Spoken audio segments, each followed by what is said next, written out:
India ఇంకా England మధ్య జరుగుతున్న ఫస్ట్ టెస్ట్ డే 1లో ఇండియా ఇంగ్లాండ్ ని టోటల్ గా డామినేట్ చేసింది. ముందుగా ఇంగ్లాండ్ టాస్ గెలిచి ఇండియాకి బ్యాటింగ్ ఇచ్చింది. అండ్ ఇక మ్యాచ్ స్టార్ట్ అయ్యే ముందు వరకు కూడా పిచ్ పైన 9 mm గ్రాస్ ఉండడం, ఇంగ్లాండ్ అనగానే ఓవర్ కాస్ట్ కండిషన్స్ ఉంటాయి. అండ్ ఆ ఓవర్ కాస్ట్ కండిషన్స్ ఉన్నప్పుడు బాల్ ఏ రేంజ్ లో మూవ్ అవుతుందో మనం పర్టికులర్ గా చెప్పక్కర్లేదు. డే 1 మొత్తం కూడా మంచి సన్నీ డే గా ఉండడం, మన బ్యాటర్స్ అందరు కూడా ఇంగ్లాండ్ బౌలర్స్ ని డామినేట్ చేయడం చూశాము. ముఖ్యంగా డే 1 ఫస్ట్ సెషన్ మనందరం కూడా చాలా ట్రిక్కీగా ఉంటుంది అనుకున్నాము. ఎండగా ఉండడంతో బాల్ ఇనిషియల్ టైంలో మూవ్ అయినప్పటికీ ఓపెనర్స్ రాహుల్ అండ్ జైస్వాల్ స్టడీగా ఆడుతూ 91 రన్స్ పార్ట్నర్షిప్ ని చేయగలిగారు. కానీ ఇంగ్లాండ్ ఆల్రౌండర్ బ్రెండన్ కేస్ మంచి టచ్ లో ఉన్న రాహుల్ ని 42 పైన అవుట్ చేశాడు. అండ్ ఆ తర్వాత ఓవర్లోనే డెబ్యూటెంట్ సాయి సుదర్శన్ ని ప్రాపర్ ప్లానింగ్ తో బెన్ స్టోక్స్ అవుట్ చేశాడు. అండ్ ఆ తర్వాత జైస్వాల్ అండ్ శుభ్మన్ గిల్ కలిసి సెకండ్ సెషన్ మొత్తం కూడా వికెట్ పడకుండా తమ పార్ట్నర్షిప్ ని బిల్డ్ చేసుకుంటూ వచ్చారు. అండ్ ఇక జైస్వాల్ ఇంగ్లాండ్ లో తన మొట్టమొదటి సెంచరీ చేసుకున్నాడు. బెన్ స్టోక్స్ జైస్వాల్ వికెట్ తీయడం అండ్ ఈ క్రూషియల్ 120 ప్లేస్ పార్ట్నర్షిప్ బ్రేక్ అయింది. జైస్వాల్ వికెట్ పడినప్పటికీ బౌలర్స్ కి పిచ్ నుండి గానీ వెదర్ నుండి గానీ ఎలాంటి హెల్ప్ లేకపోవడం గిల్ అండ్ పంత్ కలిసి 130 ప్లేస్ పార్ట్నర్షిప్ ని చేశారు. అండ్ శుభ్మన్ గిల్ కెప్టెన్ గా తన మొట్టమొదటి సెంచరీ చేసుకున్నాడు. అండ్ శుభ్మన్ గిల్ కి ఇది ఇంగ్లాండ్ లో ఇది ఫస్ట్ సెంచరీ. అండ్ మరో ఎండ్ లో రిషబ్ పంత్ తన టెస్ట్ ఫామ్ ని కంటిన్యూ చేస్తూ డే 1 ఎండ్ అయ్యే టైం కి 65 పైన ఆడుతున్నాడు. రిషబ్ పంత్ ఈ 50 తో తన టెస్ట్ క్రికెట్ లో 3000 రన్స్ మైల్ స్టోన్ కి చేరుకున్నాడు. అండ్ డే 1 కంప్లీట్ అయ్యే టైం కి ఇండియా 3 వికెట్స్ కోల్పోయి 359 చేసింది. ప్రజెంట్ అయితే ఇండియా కంఫర్టబుల్ పొజిషన్ లో ఉంది.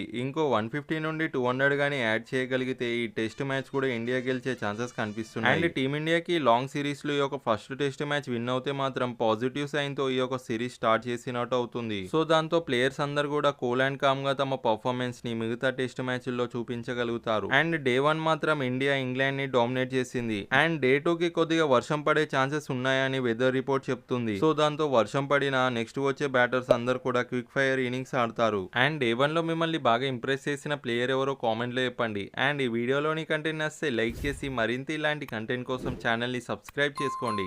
And thank you for watching.